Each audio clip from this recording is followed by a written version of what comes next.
สวัสดีท่านผู้ชมทุกท่านยินดีต้อนรับเข้าสู่ช่องกะปีชาแนลมื้อนี้นะพี่น้องคือฝนที่ตกเฮาเข้ามาบ้านน้องตุ้มพี่น้องตอนนี้นะอยู่ทางเข้าบ่ฮู้ว่าเข้าได้บ่ตอนนี้นะป้าวพี่น้องทางเดี๋ยวกะปีสิถ่ายให้เบิ่งพี่น้องเส้นทางอันนี้ฝนยังบ่ทันได้ตกเด้อนี่นะป้าหมุนมาเลยพอแห้งแล้วมันแตกเบิ่งน้ำก็สิเซาะลงหลุมนี่จังไหนตกได้พี่น้องฟ้ากำลังร้องตอนนี้นะอ๋อตายครับต้มเดียวเลยเบิ่งพี่น้อง พุ่นน่ะมันแตกมันซ้อนน้ำลัดทางอันนี้นะห้องนี่มันบ่แม่นห้องอีหยังพี่น้องห้องน้ำมันเลยพี่น้องเดี๋ยวไปแจเอารถขึ้นมาเขาต้องคาบกลางมาเบิ่งมานี่ไปแจเอารถขึ้นเส้นทางเขาบ่ขึ้นเดี๋ยวพี่น้องมันสิหนักปานนี้เดี๋ยวเบิ่ง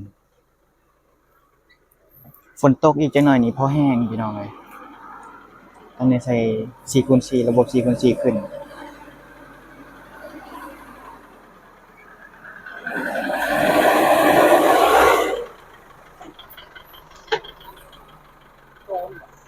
เกือบยังได้เดียวนึง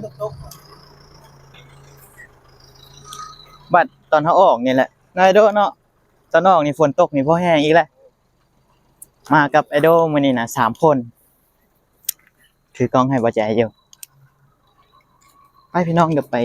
ติดตามรับชมมาฟังนํกันเดี๋ยวเข้าไปเฮือนน้องตุ้มโอ้ว่าน้องสิอยู่บ่น้องตุ้มกำลังนอนอยู่ตัวนี่นะมันเย็นนะพี่น้องมื้อนี้แต่บ่ร้อนลงแล้วนะนอนพักผ่อนนี่นะ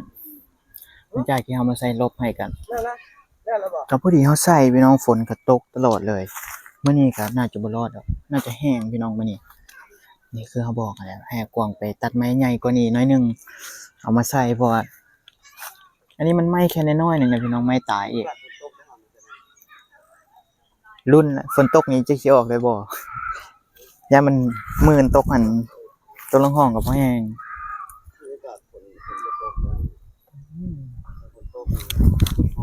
ใครเนี่ยเดี๋ยวมาถามเมืองน้องจักหน่อยว่าเป็นแนวใดแน่หัวหรือบ่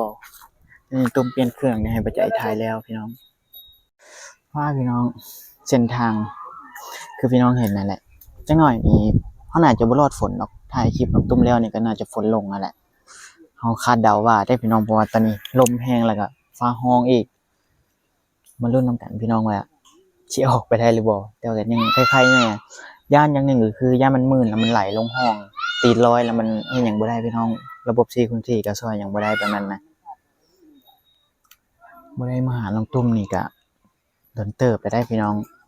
ช่วงหนึ่งเฮาเข้ามาหาน้องตลอดอยู่แล้วก็มื้อนี้น่ะบ่ได้ตั้งใจว่าสิมาหาน้องตุ้มสำใดพี่น้อง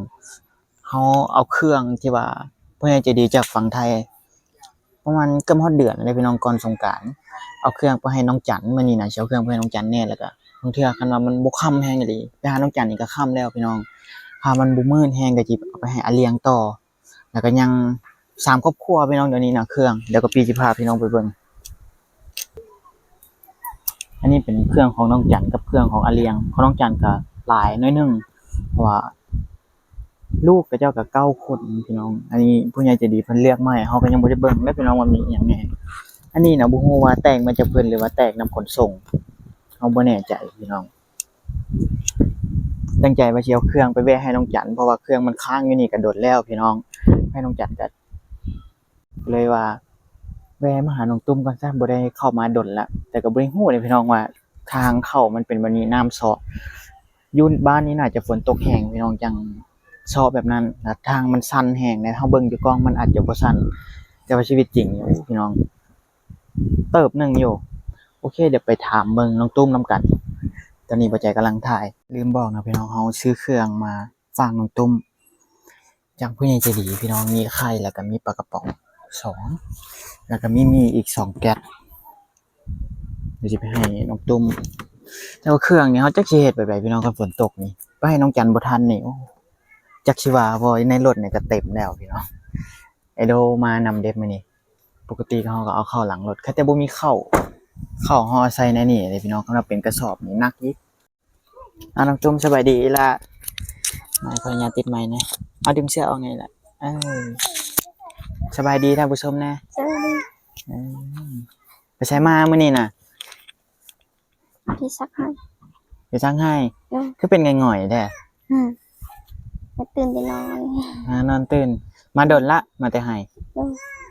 เออ อากวางไปใส่น้องจุ่มมื้อนี้ ไปใช้ ไปเล่นบ่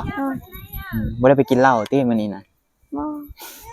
เจ้าให้บ่น้องจุ่มก็สมมุติว่าอากวางกินเหล้าคุมื้อนี้ นอน จับไม่ค้อนแล้วเนาะนี่ล่ะเนาะง่อยๆแล้วตัวมื้อนี้หาก็ตื่นนอนพี่น้องเมื่อยบ่อีหล่ามาแต่ให้ นอน เมื่อยนอนพักผ่อนจะไปแต่เช้าบ่น้องจุ่ม ไปเล่นเช้า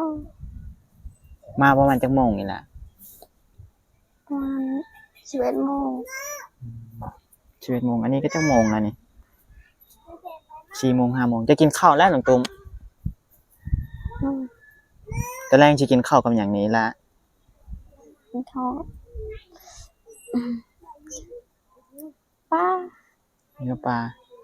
ป้าไอบุรีสิค่ะ เออบ่ไปเรียกเข้ามามื้อนี้บ่จะเห็นเบิ่งตุ่มทางเข้าบ้านเจ้านั้นป้าทางยากกันเลยเนาะท่านได้ออกไปเบิ่งร้านน้องตุ่มน้ำมันซอกบ่อีหล่ะ นอน ฝนตกบ่อยู่นี่นะ ขึ้นโต๊ะ เป็นจังไดน้องตุ่มหลังคาเฮือนเจ้ารั่วอยู่บ่ ป้า ใครแน่แลได้อันนี้ เออ คันท่าผัวนี่จักปีได้สิได้เฮ็ด ไปบูฮูเฮ็ด จนต้องได้จับมัดมือได้กวางนี่จะบอกเอากวางจักเทื่อน้องตุ่มเฮ็ดใส่ลบนี่ 2 เดือน3 เดือน เทื่อจังเทื่อหายก็ยังตะกวางว่าแนวใดคันจะบอกน้องตุ่ม ว้าวอยากเฮ็ดบ่เป็น ให้บ่เป็นมื้ออื่น เลยไปตัดมาให้ คือว่าเรื่องไม้นี่ยังบ่ทันไปตัดปานนี้บ่อีหล่ะ ยัง ย่านอย่างหนึ่งก็คือไม้มันอันนี้แล้วเด้ไม้มันเบายันลมแฮงคือแบบนี้นะมื้อนี้ลมแฮงได้ล่ะ นั่นแหละ ลมแฮงแล้วยันไม้มันออกอะนะ เนาะ บอกอากวางตั้งแต่มือมาเฮ็ดให้พุ่นแล้วว่าไปหาไม้ใหญ่กว่านี้ซ้ำด้นแขนซ้ำแขนซ้ำขาก็แฮงดี มันหนักเอามาแต่งเฮ็ดที่กันก็ได้มันบ่เป็นอีหยังดอกขอแต่ว่ามันอยู่บ่ได้เข้ามาหาหลายมือเลย ง่วงนอนอย่างนอน เหงานอน นอน อย่าเอ้ยเจ้าบ่เกียมเฮ็ดอยู่ให้กินบ่สิค่ำแหละ ไปกิน ให้เป็นคนเฮ็ดกินน้องตุ้มเอ้ยเจ้าบ่เป็นคนเฮ็ด เนาะ อากวางเฮ็ดกินแซ่บอยู่บ่น้องตุ้มแซ่บอยู่เซฟประจำพี่น้องอากวางเนี่ยแต่ว่ามื้อนี้บ่ทันเห็นไปเล่นแล้วไปทางให้ไปเฮ็ดให้คือแบบนี้แหละน้องตุ้มอันนี้อันยังบ่ได้ถามเจ้าก็ได้เข้าโรงเรียนบ่อีหล่ะไม่เข้าเลยคือมันยากกว่านี้แค่แต่น้องตุ้มยังได้ไปเฮ็ดเวียกอยู่ร้านเวียดตอนยังน้อยตอนจักปีเจ้าฮู้บ่น้องตุ้มจะไปเฮ็ดเวียกน่ะ กิน 11 12ประมาณนี้แหล้วเนาะ เออ โดนบ่น้องตุ้มจะอยู่ร้านเวียดนะ เอ้า บ่ใจกำลังหาอันนั้นหานี่แล้วก็เอาเครื่องมาให้น้องตุ้มแน่มื้อนี้นะเครื่องนุ่งก็ใช้ได้อยู่บ่อีหล่ะเอามาให้นะ ได้ งามอยู่บ่ไอ้บ่ได้เบิ่งได้เครื่องนะ อากวางก็ใส่บ่น้องตุ้มเครื่องต่อมาให้นะเห็นอากวางเสื้อตัวเดียวใส่เป็นอาทิตย์ หลายคนนะพี่น้องทวงนั่นอากวางก็อาบน้ำอยู่บ่น้องตุ้ม เนาะ ช่วยไอ้ถามกันนะขี้คร้านบ่ได้ก็ขี้คร้านอาบน้ำก็ขี้คร้านเอ้าสิเรื่องเมื่อยๆแล้วขี้คร้านธรรมดาเฮานี่เหงื่อออกก็ต้องได้อาบน้ำก่อนโลดเดี๋ยวนี้นะเจ้าดีเบิดแล้วอะน้องตุ้มบ่ได้เจ็บบ่ได้ป่วยอิหยังเลยติ เนาะมันเจ็บท้อง เจ็บท้องอีหยังนี่ล่ะ เจ็บมันเลือดออก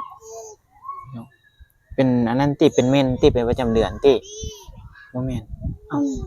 คือเลือดออก อันนี้เราก็บ่ฮู้นะพี่น้องเป็นดนละ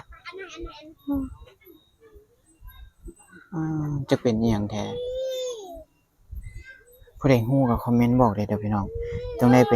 ถามคนฮู้อีกเทื่อหนึงว่าเป็นแบบใดเฮายังบ่มีความรู้ด้านนี้เจ็บแฮงบ่น้องตุ่ม มันไม่ค่อย แต่ว่ามันเจ็บตลอดเจ็บบ่แฮงแต่ว่าเจ็บตลอดแม่นบ่ เนาะ มันเป็นแบบใดน้องตุ่มเจ็บจุกบ่จุกเป็นบาดบ่ มันเจ็บเลือดออก เจ็บเลือดออกแล้วมันเคืองตลอดอืมจักเป็นอีหยังดีเบิ่นแหม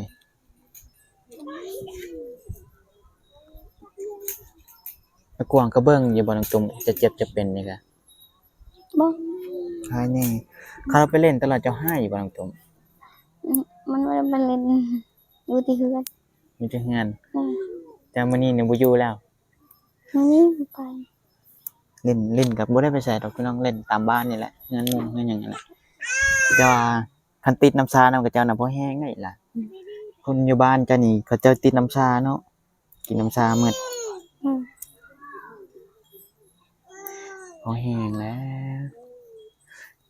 ตุ้มก็เป็นน้อยๆเจ้าก็อันนั้นสินอนอีกบ่นี่นะบ่นอนเลยติมันสิค่ำแล้วนอนลันแรงมันกลางคืนมันนอนบ่ได้อีกหลายๆอย่างพี่น้องตามความเชื่อ อืม เป็นนอนตื่นจะนอนอยู่โต๊ะนั่นเลยอีหล่ะ เถอะ เย็นบ่ยาน เย็น อยู่เฮือนเจ้ามันเป็นบ่ได้มันเอาบ่ มันหอม ร้อนกระชมมันร้อนนั่นแหละมันบ่มีอากาศเข้าได้อีหล่ะอืม นอนโต๊ะ นอนอยู่โต๊ะ เสียงรถลุกอืม เสียงรถมาลุกเลย เลย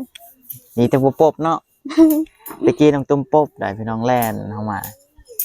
เล่นก็ ตอนเห็นเท่าแรกนั้นจะย่านบ่น้องตุ้ม นอน ย่านรถมาแล้วมันแล่นแล้วปบแล้ว ท้องบ่เคยใหญ่ได้พี่น้องตอนแล่นตอนนั้นน่ะ คือพาอยู่ จะขึ้นอะไรตุ้มโอ้รถนี่มาแล้วไปก่อนแล้วเฮา อืม เฮาบ่อยู่แล้ว พ่อจะมาบอกกันไหมล่ะก็พอดีมือเฮามาทายน้องตุ้มมือแรกหั่นน้องตุ้มก็ย่านแน่แหละแล้วก็พ่อมาบอกเขาบอกเรื่องถ่ายคลิปถ่ายหยังเพราะว่าเขาเคยถ่ายพ่อของตุ้มตั้งแต่ปีกายนี่พุ่นน่ะพี่น้องก็เคสที่เป็นบ้าทั้งสองผัวเมียหั่นแหละเป็นพ่อของน้องตุ้มคันบ่ได้ไว้ติดตามกันน้องตุ้มอยากไปอยู่เฮือนอยู่บ่อยากมือเฮือนอยู่บ่ เมื่อ ถ้าน้องตุ้มให้สมมุติว่าอยู่เฮือนก็อยู่นี่เนี่ยเจ้าอยากไปอยู่ไสหลายก่อน อยู่นี่อยู่นี่ ให้จะเลือกอยู่เฮือนก็อยู่นี่อยู่นี่ อืม บ่ได้มีไผบังคับได้น้องตุ้ม บ่ ตะกวงนั่นโอ้ยคันว่าจะไปอยู่เฮือนเจ้านั่นมันก็สะดวกสบายหลายอันนี้ไอ้มาถามอีสิได้บ่ได้อิหยังสิเจ้าดอกเพราะว่าอากวงนั่นเราบ่มีไผเบิ่งพ่อเนาะ อืม ปกติอยู่เฮือนเราก็เบิ่งพ่ออยู่บ่ บ่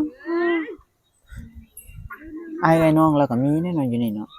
นะ ที่แท้น่ะคันอยู่พุ่นน่ะโอ้มีหลายคนได้พี่น้องอยากช่วยน้องตุ้มนะอยู่นี่น่ะก็สมมุติว่าเรื่องเฮือนเรื่องซ่านมันก็ยากพี่น้องเอ้ยและอันหลายอย่างเพราะมันเคยมีตัวอย่างเด้ก็ตามที่พี่น้องฮู้ตัวอย่างก็หลายครอบครัวที่ว่าได้แล้วเป็นอีกแบบหนึงเฮาบ่ขอกล่าวถึงเนาะพี่น้องอยู่เฮือนมันก็ม่วนมันมีหมู่แม่นบ่น้องตุ้มหมู่ก็หลายอยู่นี่ฉันหลายจะไปเล่นไสอีหล่ะ เป็นเรื่องอะไร นี่ไอ้แหละงั้นอยู่นี่นี่ อืม ติดกัน ไปแต่หมองเดียวนี่บริเวณแล้วก็ไปให้อาบน้ำเท่านี้หนึงคำว่าก็จะบ่ได้เจ็บบ่ได้ไข้อิหยังก็บ่ได้ออกไปนอกเลยบ่อีหล่ะ เลย เบิ่งคักแล้วเจ็บแฮงนี่จังได๋สิได้ไปหาหมออีกแล้วไปบ่ไปหาหมอ อืม หนักแล้วต้องเรียงไปหาหมอนี่ไปดุอะไรเพราะคำมันเป็นแฮงก็ได้ไปอะไรล่ะจะปฏิเสธบ่ได้ดอกขั้นตอนนั้นเจ้าบ่ยอมไปหาหมอเบิ่งใจมาอ้อยเจ้าเชื่อสิไปหาหมอได้ตอนพกเจ้ายังค้างอยู่ในท้องหั่นเสียเลือดหลายน่ะตายได้ตรงๆจะฮู้บ่เรื่องนี้จังไดก็บ่ไปย่านไปหาหมอแล้วก็ยังบ่ยอมขึ้นเตียงอากวางเพิ่นไปให้แพทย์อีกกันน่ะคันไปติดตามมันก็น่าจะฮู้เนาะพี่น้องน้องตุ้มหัวบ่ตอนอากวางให้นะ นะอืม พวกเฮาคือเป็นแบบนี้เขาขอแม่งตุ้มฟ้าพี่น้องสังกะสีจูกับหัวเลยลืมเบิ่ง นี่ไข่อันนี้นะมีนะยังบ่ทันไหนเทื่อมี อะไรล่ะ ถ้าไปดีๆแต่มันยำที่ตัวเปิดใหม่ มีนะยังอยู่ยังบ่ทันแท้เอามาให้บ่ไปรีหาก็ซื้อมาให้ นี่ก่อนกินไปก่อนเนาะ แล้วเอาเครื่องไม้น้ำต้มเช้าแล้วว่าตาตูบนั่นเจ้าให้เจ็บท้องนี่บ่น้ำต้มบ่ได้ให้ติเจ็บท้องน่ะเรียกว่าให้น้ำพัวไปเล่นกินฮอดตะกวางบ่ มากินเอาเลย เอ้าบ่กินฮอดเฮ็ดได้บ่กินฮอดถั่วพัวไป เอาไปหน่อยหนึงก็มา พัวไปนิดนึงก็มาวันละว่าบ่กินฮอดเลยบ่แม่นแน่เนาะให้ตาตูบน่ะต้องนอนหาก็ตื่นพอดีสามีตื่นมาเฮ็ดเวียกเฮ็ดงานล่ะเอ้ยอยากไปเฮ็ดเวียกอยู่บ่น้ำตุ้มเดี๋ยวนี้น่ะ ไป อยากไปเจ้าก็ได้สุน้ำตุ้มเจ้าก็ได้ชวนอากวางไปหาเฮ็ดเวียกเฮ็ดอยู่บ่ โอ้ยยังสักหาย ยังจักให้บ่แล้วอากวางก็คันไปเฮ็ดเวียกอยู่นอกก็สิเฮ็ดได้อยู่บ่น้ำตุ้มเป็นแบบนั้น เฮ็ดได้ คนผัดยี่ว่ากับคนชะเง้อหน่อยล่ะเนาะ เป็นหูยังเลย โอ้ยังเลย ไปอยู่ที่เขาให้เพราะแห้งแล้ววะน่ะให้เอ้าคือสมมุติว่า เขาเฮ็ดเวียกได้มื้อละแสนเพิ่นบ่ได้มื้อ50ซะเฮ็ดบ่คือกับเจ้าเฮ็ดบ่เท่าเขาเนาะอีหล่าเนาะพระเจ้านะน้องตุ้มน่ะฉลาดอยู่ข้ากวางไปเล่นจะกระจมให้กวางอยู่บางตรงคือบอกหันบอกนี่บ่เฮ็ดนี่จมบ่เจ้ากะมื้อใดเรื่องอันนี้จะบอกแล้วน้องตุ้มเรื่องไปตัดไม้มาเฮ็ดนี่ บ่ กวางว่าแนวใด โอ้ยเป็นไว้ก่อนสักหายก่อน นี่ก็ซังให้แล้วมันสิอยู่วิทย์ซังให้อยู่บ่ไรล่ะ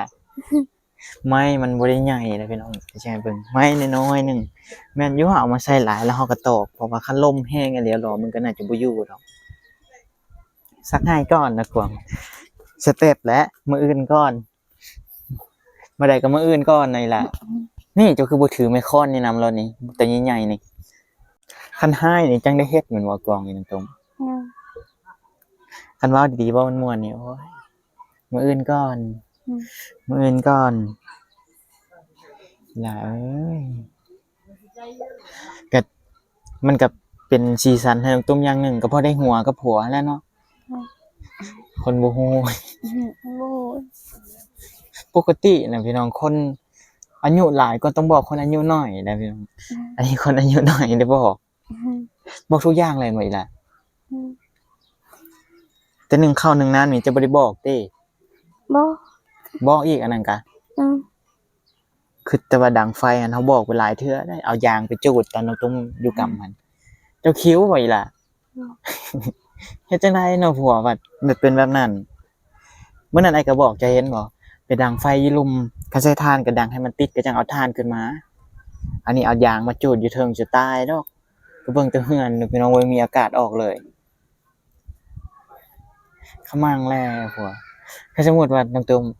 ย้อนเวลากลับไปได้จะฮู้ว่ากวางสิเป็นแบบนี้จะยังสิเอาอยู่บ่เอาอยู่เนาะถ้าได้เป็นสีสันน้องตุ้มเห็นกันจักเทื่ออีหลากะกวาง เป็นจริง เห็นเท่านึงแล้วเอาเลยส่วนหลายก็จะเป็นแบบนี้แหละอากวงจะเคยลมผู้บ่าวบ่น้องตุ้มก่อนมาเอาอากวงไง ก็ เคยอยู่แต่ว่าบ่ได้ไปอยู่นำกับเจ้าตี้คิดว่าก็ตอนนั้นก็ยังน้อยแฮงกันไหมล่ะพ่อเจ้าก็ให้อยู่บ่น้องตุ้มเรื่องเอาผัวนี่แล้วบอกบ่ แล้วว่าได้น้องตุ้ม จะเอาพอได้ ยังน้อยอยู่ว่าแห้งๆนี่ล่ะไอ้ก็บ่ได้ยินซ้ำฟ้าเอาผัวยังน้อย บ่ ก็ยังอยู่ในการคุ้มครองของพ่อของแม่อยู่ตอนน้องตุ้มเอาผัวกับเพิ่นนึงก็มีลูกแล้วเชื่อเลยไอ้ว่า ยังบ่ดนออกจากก็ถือผ้าอีกนี่ล่ะเขามั่งแล้วเนาะกันถือผ้าอีกนี่ ซักเอา ซักเอาแล้ว ยังยังแฮงกระตึกแล้วน้องตุ่มซักกับกินยานี่เขาเจะลืมนี่แฮงมีง่ายกว่าบ่ได้ซักอีกเด้ออันนี้เฮาไปศึกษาจากคอมเมนต์นี่แหละสลายกับความรู้แล้วก็คนที่รู้เฮาได้ถามได้หยังก็พอได้มาบอกพอได้มาแนะนำถ้าสมมุติว่าจะกินยาคุมกินก็ต้องได้กินตลอดแม่นบ่ โดย จะเคยกินอยู่บ่น้องตุ่ม เธอเห็น กินยานี่คันบ่ไปทุกเดือนนี่แฮงมีง่ายอยากยายไปอ่านเบิ่งมีโรคอีแฮงกะมังและคนทุกข์แล้วมันบ่ได้แม่นว่าอากวงได้ถูกน้องตุ้มได้ถูกนะทั้งเจ็บทั้งอีหยังอากวงจะนอนขาค่อยห่างเฉยมันว่าตรงถือผ้าก็บ่แห้งแหละจะบอกอยู่บ่น้องตุ้มยังบ่ทันยังมีลูกเทื่อจะบอกบ่บอกผัวอากวงว่าแนวใด ตั้งใจเจ้า ตามใจ แต่ว่าไอ้ถามมื้อนั้นหั่นอยากมีลูกแล้วอยากมีลูกแล้วตัวเองบ่ได้เจ็บบ่ได้ถือผ้า มันก็ฮู้มันก็เป็น เอาเป็น เนาะ อยากมีก็อย่างน้อยก็ให้ตุ้มประมาณ17 18ก็ให้มันพร้อมกว่านี้อันนี้ยังบ่ได้พร้อมหยังเลยพี่น้องเอาตัวเองก็ยังบ่ทันกุมซ้ำบ่แม่นคลองหากวางอยู่บ่เดี๋ยวนี้นะบ่ได้เด้กวางสิมานี่คิดฮอดเด้คิดฮอดผัวเด้ว่าจังซั่นมาหยอกน้องโอ้ฝนก็สิตกละเอาอีหล่ะหาเฮ็ดอยู่เฮ็ดกินซะเด้อ โดย อาบน้ำแล้วบ่นี่ ยังยังไม่อาบอยู่อาบอยู่ห้วยเป็นบ่น้องตุ้ม โดย ก็จะไปอาบน้ำรวม คนน่าจะหลายน้ำรวมนะเอาอยู่ดีมีแฮงนะน้องตุ้มเด้อเอาขอบคุณขอบใจทางผู้ใหญ่ใจดี ขั ภา ด ยใน ใจ อีลาสบายดีเด้อ สบายดี เดี๋ยวพี่น้องโตเขาบอกอากวางมา ตัดไม้มาใส่อันนี้เห็นบ่พี่น้องไม้มันน้อยๆหนึงคันว่าลมแฮงมื้อนี้นั่นน่าจะบ่รอดดอกแต่ว่ามันก็ใครก็บ่ได้ใช้หลายใช้ลบนี่นะมันก็บ่เปียกนั่นแหละพี่น้องคันว่าไปใช้มันแล้วมันก็หายห่วงอะนะพี่น้องเบิดอันห่วงเบิดแนวกังวลแล้วก็ตามที่พี่น้องฮู้แหละกวางเป็นแบบใด เฮาก็บ่ทราบคิดว่าโอเคพี่น้องอันนี้เฮาก็สิเดินทางกลับแล้วก็สิเอาเครื่องไปให้น้องจันแม่ตอนนี้ฝนกำลังสิลงขอให้ทุกท่านอยู่ดีมีแรงสุขภาพแข็งแรงผิดพลาดประการใดก็ต้องขอโทษขออภัยไว้ณที่นี้ที่ใจก็ฝากไลค์ฝากแชร์ไปตามให้กับพี่เด้อพี่น้องเดียวพอกันในคลิปหน้าสำหรับคลิปนี้ก็พี่สิขอตัวไปก่อนพี่น้องสบายดี